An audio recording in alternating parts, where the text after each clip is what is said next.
Bismillahirrahmanirrahim. Assalamualaikum warahmatullahi wabarakatuh. Kita kembali lagi dengan pembelajaran sejarah bersama saya Zen Setiadi, guru sejarah Indonesia kelas 11 SMA Negeri 1 Bukateja.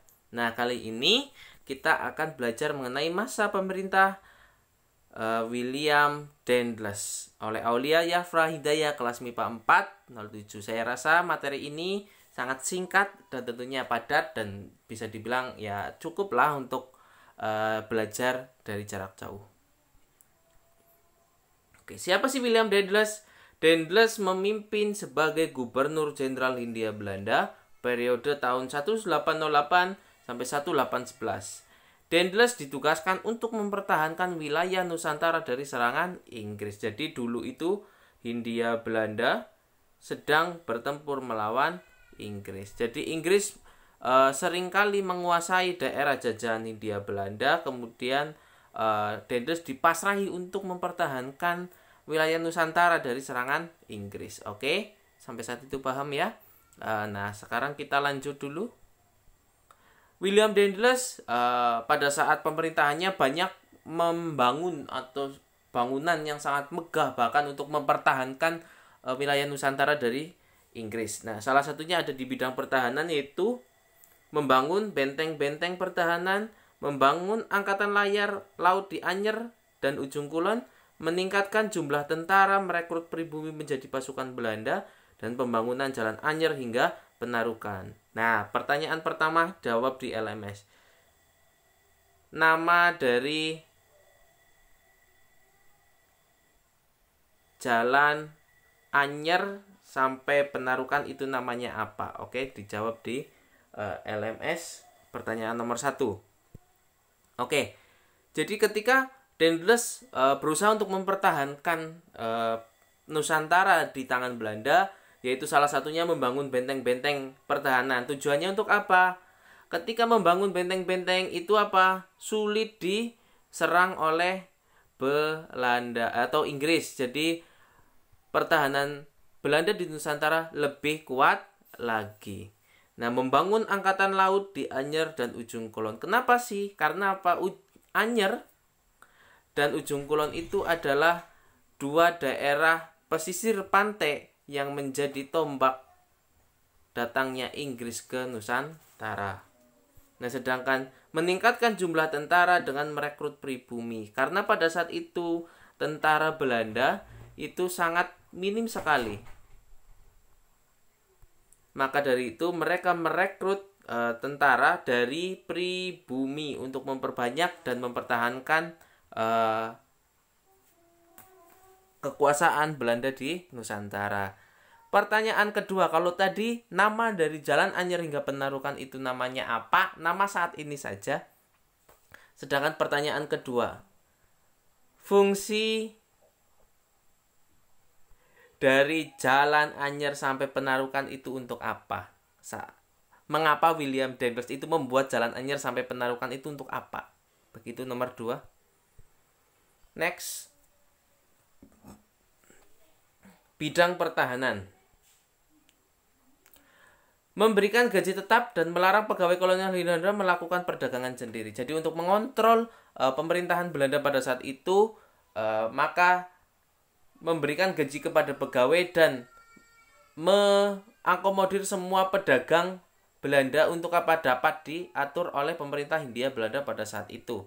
Terus membagi Jawa menjadi 9 prefektur dan 31 kabupaten. Ini yang kemudian menjadi Krasidenan. Oke, paham ya? Terus membentuk kesekretariatan negara pada saat itu.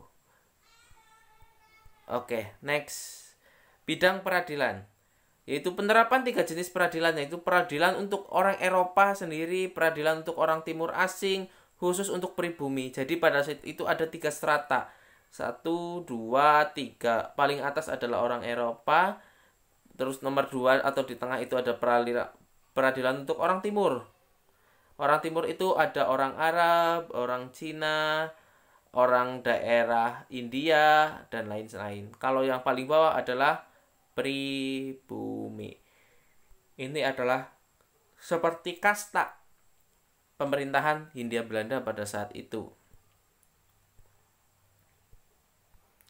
Ada juga bidang ekonomi, yaitu memaksa para pengusaha di Jawa menggabungkan diri ke wilayah pemerintah kolonial Belanda. Ketika itu pedagang Nusantara dipaksa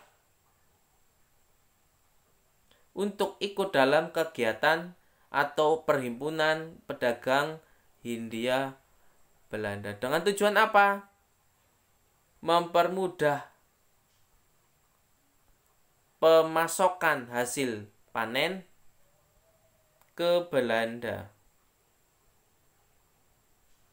Untuk memperkuat pertahanan Belanda di bidang pertanian, bidang logistik, dan lain sebagainya. Melakukan pungutan pajak. Pajak ini tidak tanggung-tanggung, hanya dikenakan untuk pribumi, tapi juga pajak yang sangat tinggi. Jadi apa? Pribumi pada saat itu sangat dibebankan dengan pajak yang begitu tinggi. Pajak ini sih untuk apa? Pajak tanah, pajak untuk berdagang, dan lain-lain. Terus meningkatkan hasil bumi berupa tumbuh-tumbuhan yang laku di pasar dunia. Nah, ketika di pasar dunia terpaksa Hindia Belanda menginginkan untuk modelnya adalah seperti sistem tanam paksa. Tanamannya ditentukan, terus hasil panennya diseragamkan, harganya diseragamkan, tentunya dengan harga yang rendah, hasil panen yang dibagi dengan Hindia Belanda lebih banyak, terus ditentukan dengan tanaman yang memang mempunyai nilai ekspor tinggi. Ini semata-mata demi keuntungan Hindia Belanda pada saat itu. Ada penyerahan wajib hasil panen bagi pribumi. Yang paling menyedihkan adalah ketika hasil panen pribumi itu dikuasai oleh Belanda secara langsung.